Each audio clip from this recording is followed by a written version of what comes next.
to join in this effort to bring justice and hope to all our people.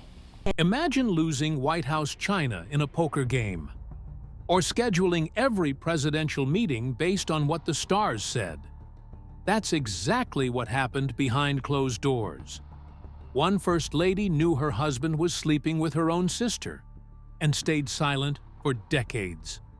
Another president exposed himself so often, he gave his private parts a nickname. These weren't just quirky habits. They were disturbing patterns that shaped American history. Staff members still tell stories about diving behind bushes and hiding in curtains. The truth about these leaders is stranger than any scandal. John Quincy Adams. Every morning, before the sun rose over Washington, John Quincy Adams would wake up between 4 and 5 a.m., lace up his boots, and begin a 2-mile walk straight to the Potomac River. But he didn't go there to fish or take in the view. No, America's 6th president was going skinny dipping, completely naked. For 30 minutes to an hour, he would swim in the cold river, sometimes alone, sometimes joined by his sons, his valet, or even foreign diplomats. Then, soaked and satisfied, he'd walk the same 2 miles back home. This routine lasted from 1817 to 1846. Adams was also quite the sight, wearing a black cap and green goggles while floating in the water. British Ambassador Stratford Canning mentioned the unusual attire in 1821, but even this eccentric routine wasn't immune to legend. One story that stuck for over a century claimed a journalist named Anne Royal once cornered him during one of his morning swims. According to the tale, she sat on his clothes and wouldn't give them back unless he agreed to an interview. Back at the White House, things weren't exactly normal either. Louisa Adams, John Quincy's wife, found her own unusual comfort in raising silkworms. From 1825 to 1829, while her husband ran the country, Louisa tended to hundreds of silk-spinning insects that lived in mulberry trees she planted on the White House lawn. The project wasn't just for fun, it was her way of coping. She had suffered through multiple miscarriages, chronic illnesses, and depression. These tiny creatures and the silk they produced gave her a reason to keep going. She spun their silk herself, wrote poems in private, binged on chocolates. The public never saw that side of her.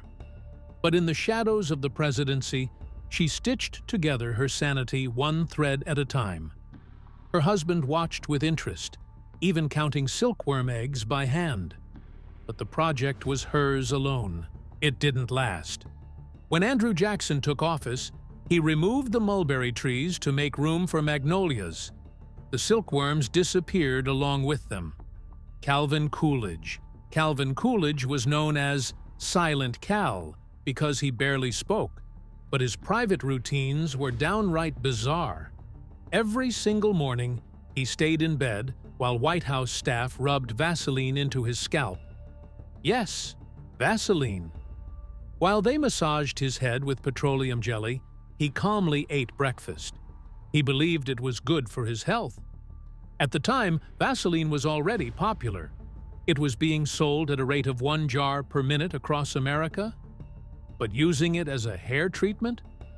That was pure Coolidge.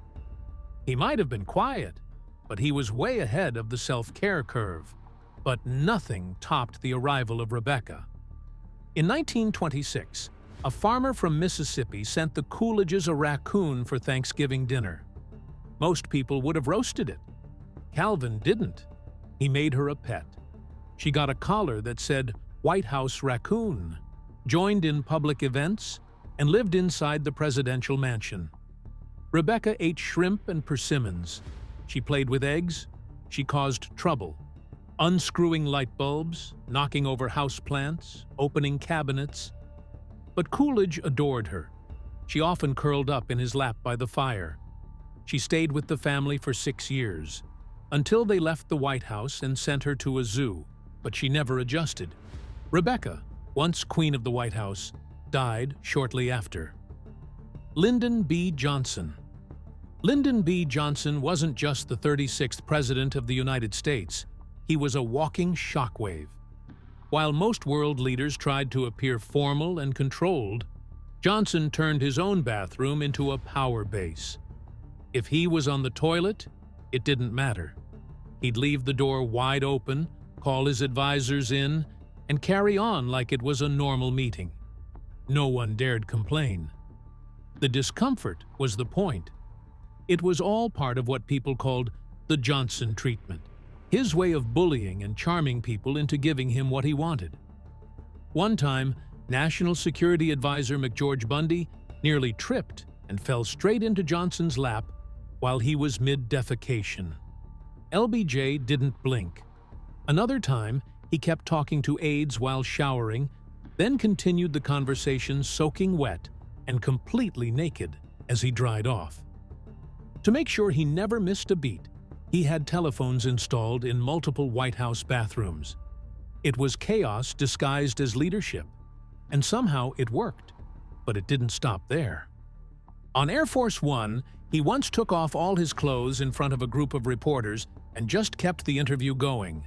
No warning, no shame, just LBJ in the nude, talking about policy. It wasn't a one-off. Johnson had a disturbing habit of exposing his genitals, so often, in fact, that he gave his penis a nickname, Jumbo. He bragged about it, joked about it, and even used it as a prop in arguments. The behavior started young. In college, after a shower, he'd stroll out and say, "I've got to take old Jumbo here and give him some exercise. I wonder who I'll fuck tonight." When a journalist once questioned his stance on Vietnam, Johnson ordered the women out of the room. Then he pulled out his penis and yelled, "That's why!" He wasn't joking. He actually believed showing his manhood was a valid response. He even had his tailor customize his trousers for extra space, saying on a recorded call, "The crotch, down where your nuts hang, is always a little too tight." He had a special shower head installed at crotch level, and when workers hesitated, he barked, "If I can move 10,000 troops in a day, you can certainly fix the bathroom any way I want it." Once, he urinated on a Secret Service agent's leg. When the agent protested, LBJ just said, "Don't worry, son, it's my prerogative."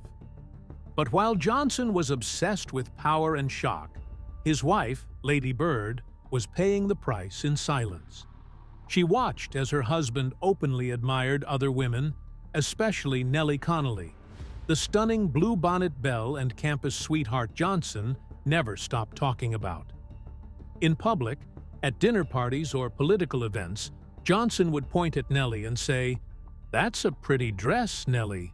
Why can't you ever wear a dress like that, Bird?" Then he'd look at his wife and add, "You look so muley, Bird. Why can't you look more like Nellie?" He mocked her weight. He told her to wear tighter, brighter clothes. He pushed her to swap her low heels for spike heels. He criticized her hair, her makeup, even her posture. At parties, he'd shout across the room, "Lady Bird, go get me another piece of pie." It didn't matter who was listening. Humiliation was part of their marriage. Ronald Reagan. After the attempt on Ronald Reagan's life on March 30th, 1981, everything changed for Nancy Reagan. She was terrified, shaken to her core. From that day on, she no longer trusted the calendar or the Secret Service. She trusted the stars. Nancy secretly hired astrologer Joan Quigley from San Francisco. Nancy built an entire system around Quigley's predictions. She created color-coded calendars to guide Reagan's every move. Green days were safe. Yellow meant proceed with caution. Red days were danger zones. If the stars didn't align, the president wasn't going anywhere. She called Quigley several times a day but only met her once, in a receiving line at a 1985 state dinner. That's how secretive it was. She told NPR in 1989 that someone once said an astrologer could have warned them about the day of the assassination attempt. That stuck with her. "I could have saved him, maybe," she said. From that moment on, astrology ran the show behind the scenes. But it didn't stop with one astrologer. Another, Joyce Gilson, popped up with even bolder claims. Gilson, a former actress turned TV astrologer, claimed that her charts had guided Reagan's choice of George Bush as his 1980 running mate. She bragged about spending time at the White House after 1981. The Reagans denied ever meeting her. Still, Gilson stuck to her story. She said the stars made the call on who would be one heartbeat away from the presidency. Whether she was lying or not didn't matter. The idea that multiple astrologers could claim influence over such high-level decisions stunned the public. It wasn't just about harmless horoscopes anymore. Then came Donald Reagan's 1988 memoir. He had served as Reagan's chief of staff. His book pulled back the curtain. He wrote that every major decision, campaign launches, press conferences, State of the Union addresses, even summit meetings with world leaders, were scheduled based on Quigley's astrology readings. She even dictated Air Force One's takeoff and landing times. When Reagan was inaugurated as California governor in 1967, it happened at 12:10 a.m., an astrologically chosen moment. In 1985, his second presidential inauguration took place at precisely 11:56 a.m. and 50 seconds. Quigley later bragged in her own book that she was in charge of the president's entire calendar. Not just his schedule, his legacy. Herbert Hoover. Herbert Hoover, the 31st president, played a different kind of game, one far darker. He and his wife Lou didn't want to see their staff, not just ignore them. They insisted the staff vanish from sight. Most of the servants were African Americans and immigrants, and they developed an elaborate early warning system. If Hoover was approaching, 1 bell rang. If Lou was coming, 3 bells. That was the signal to disappear. Staff would dive into closets, crouch behind curtains, or duck into bushes like prey avoiding a predator. This hide-and-seek nightmare wasn't a passing phase. It started in the Hoover years and didn't stop until President Harry Truman walked into the White House and asked why people were hiding behind the bushes and peeping at him. Only then did the disturbing tradition end. Lou Hoover wasn't just complicit, she enforced the rules. But oddly, she was also ahead of her time. She became the first First Lady to make regular nationwide radio broadcasts. Her voice was confident and strong. She talked about volunteerism and Girl Scouts. Radio critics praised her delivery. Yet the same woman who spoke so publicly remained obsessed with invisibility at home. And there was something else, something eerie. Years after she left the White House, stories surfaced. People claimed Lou had seen the ghost of Abigail Adams near the East Room. Whether she believed in it or not, the story added to her mystery. She also caused a national scandal when she invited Jessie DePriest, the black wife of a congressman, for tea at the White House. Southern newspapers exploded with rage. Lou never forgot the backlash. William Howard Taft. You've probably heard the story about President William Howard Taft getting stuck in a White House bathtub. It's been repeated for over 100 years, usually as a punchline. But the real story is far more bizarre and far more human. Yes, Taft was enormous. He stood 6 feet tall and weighed over 340 pounds during his presidency. But no, he didn't get wedged in a tub and need a rescue team. What he did do, though, was build some of the biggest bathtubs in presidential history. Before he even took office in 1909, Taft was already thinking about bathing on a massive scale. For his Panama Canal inspection trip aboard the USS North Carolina, he ordered a custom tub. This wasn't your average bathtub. It was 7 feet long, 41 inches wide, and weighed nearly 1 ton. There's even a photo of 4 grown men sitting inside it comfortably. That wasn't a one-time thing either. Taft had giant tubs installed in the White House, on his presidential yacht, and even at his brother's summer home in Texas.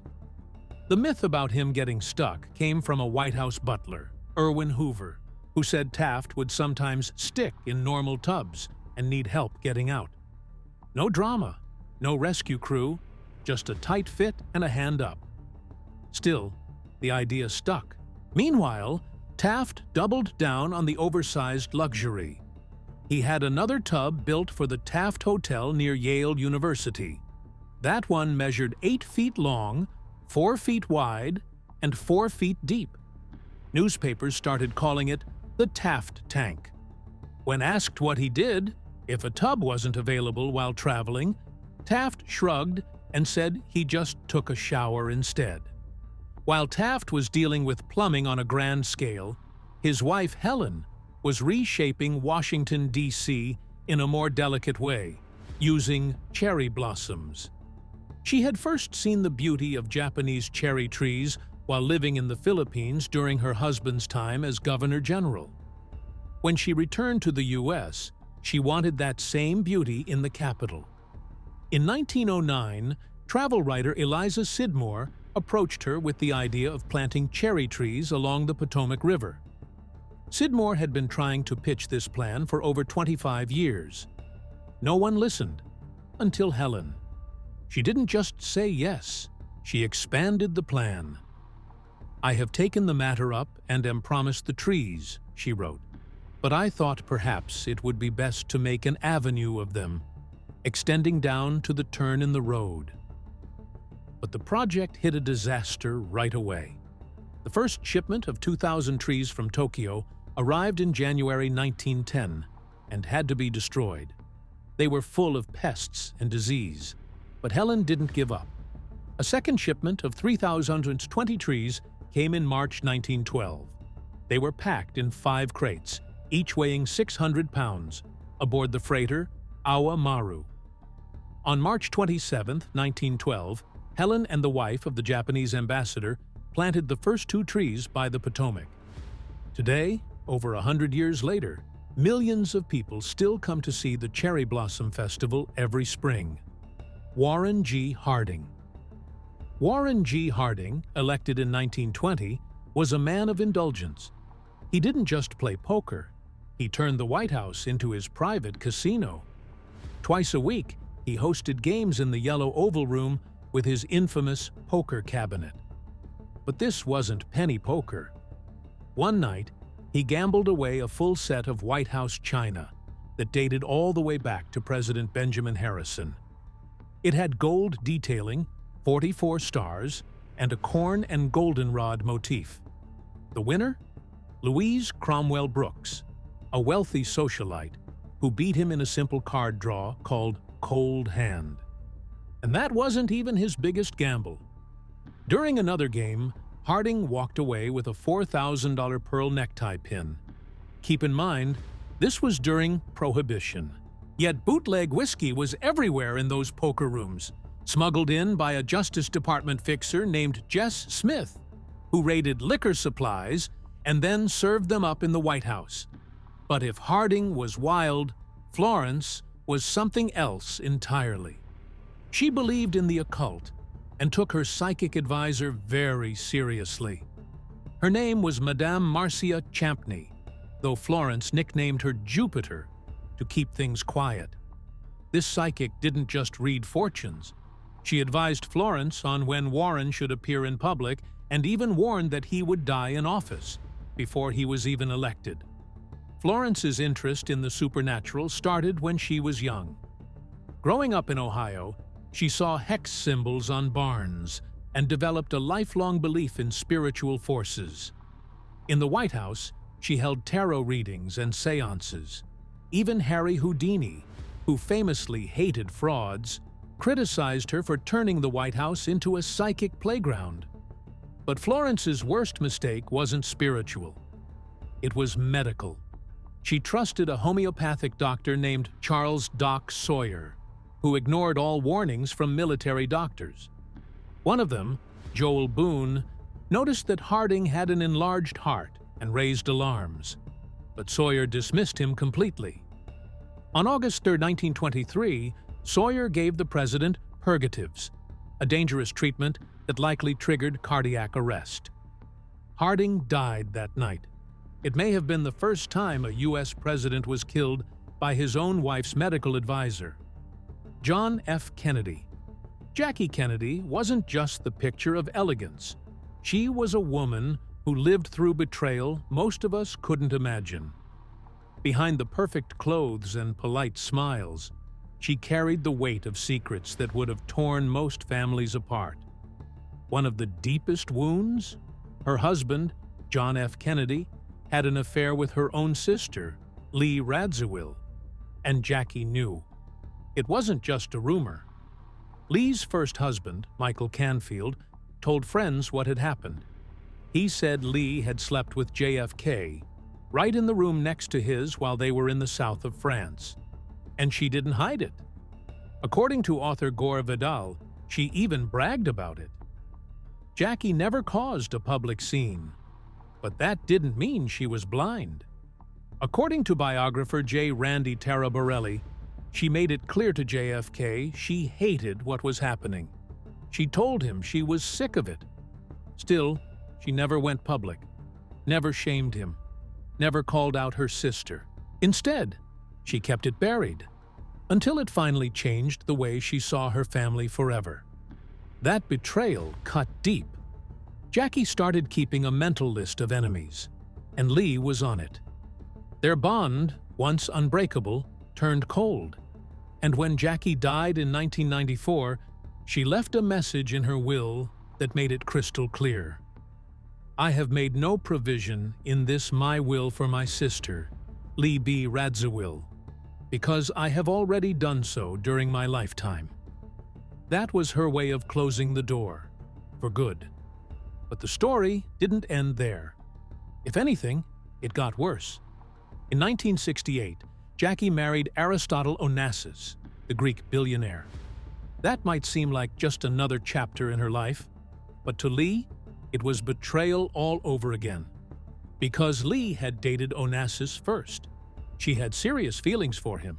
She was even the one who introduced him to Jackie. At first, it was innocent. Lee had asked Onassis to invite Jackie along on a trip. But soon, that turned into something more. According to biographer Lawrence Leamer, the sisters were locked in a lifelong competition. For men, for money, for power. And in the end, Jackie won. But at what cost? The wedding took place on Onassis's private island, Scorpios. Jackie wore white. Her children, Caroline, just 10, and John Jr., only 7, carried tall 6-foot candles as part of the Greek Orthodox ceremony. It was meant to be a fairy tale. But there was one thing that shattered the illusion. Lee was there too, not as a guest, but as matron of honor. She had to watch her sister marry the man she once loved. Even how Jackie told her was cold. Or rather, how she didn't tell her. Jackie didn't pick up the phone. She didn't say a word. She left it to Onassis. He called Lee while she was vacationing in Tunisia. He invited her to the wedding himself. Lee showed up, angry, hurt, but she still came. She stood on the deck of the yacht Christina and watched Jackie and Onassis together. And what she saw stunned her.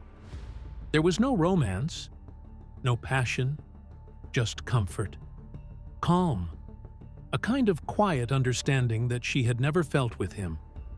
And then Jackie looked at her and said something that would stick forever. I need this, Lee. Lee paused, then nodded. I know you do, and you should have it. That was the moment everything made sense. Jackie wasn't chasing love. She was chasing protection. After Bobby Kennedy was assassinated just months earlier, she feared her children were next. If they're killing Kennedys, then my children are targets, she said. I want to get out of this country. Richard Nixon. Richard Nixon wasn't just a president. He was a man consumed by fear. Fear of enemies, fear of the press, fear of being outsmarted. His presidency, which began in 1969 and ended in scandal in 1974, was shaped by paranoia so intense it almost didn't seem real. He didn't just worry quietly. He acted on it, constantly. He believed journalists were part of a secret network out to get him. He thought Ivy League intellectuals were plotting behind his back. And he was sure that people of different races, especially those who didn't agree with him, were threats to his power. But here's where it gets even stranger. Nixon secretly recorded thousands of hours of conversations inside the White House. Why? Because he wanted to control every version of every story. But those very tapes, meant to protect him, ended up destroying him. The Watergate scandal exploded when those recordings revealed his lies, his racism, and his deep distrust of nearly everyone. He became the villain in his own story, using the power of the presidency to protect himself from invisible enemies. And in the end, he resigned, becoming the first U.S. president to ever do so. Now, Pat Nixon, the woman standing next to him all those years, was a different kind of strange. On the surface, she looked like the perfect American wife. But that image wasn't real. It was a performance. Pat won awards like Outstanding Homemaker of the Year, Mother of the Year, and even Ideal Housewife. She was praised for pressing her husband's suits just to stay busy. When she had nothing else to do, she found chores to invent. That wasn't just devotion, it was eerie. Time magazine called her the perfect wife. The New York Times said her efficiency made other women feel lazy, and the public ate it up. In 1972, she was voted the most admired woman in America. But something about it all felt robotic, too polished, too perfect. There was no room for flaws, no space for real emotion. She didn't just support Nixon, she made herself part of his image, even when it hurt. Their marriage looked like a team, but it was a mystery to most. He lived for politics. She hated it. Still, she followed him through 9 campaigns. Their friends saw a different side behind closed doors. Nixon depended on her more than anyone. Some even said they bonded over shared pain and prejudice. They didn't just stay together through public disasters. They rebuilt their image every time, again and again. It wasn't just a marriage. It was a performance wrapped in crisis after crisis, always on display, always carefully controlled. Franklin D. Roosevelt.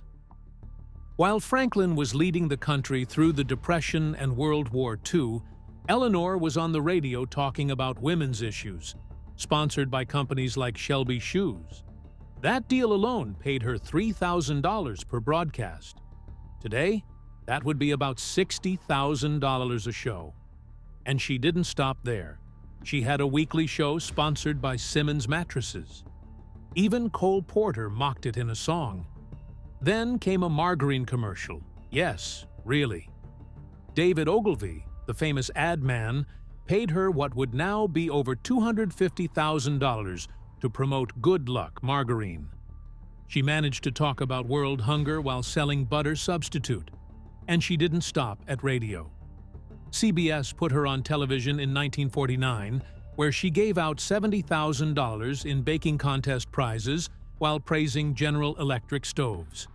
Between 1933 and 1945, she published over 60 magazine articles, wrote a daily newspaper column 6 days a week for decades, and even answered reader questions in an advice column for more than 20 years.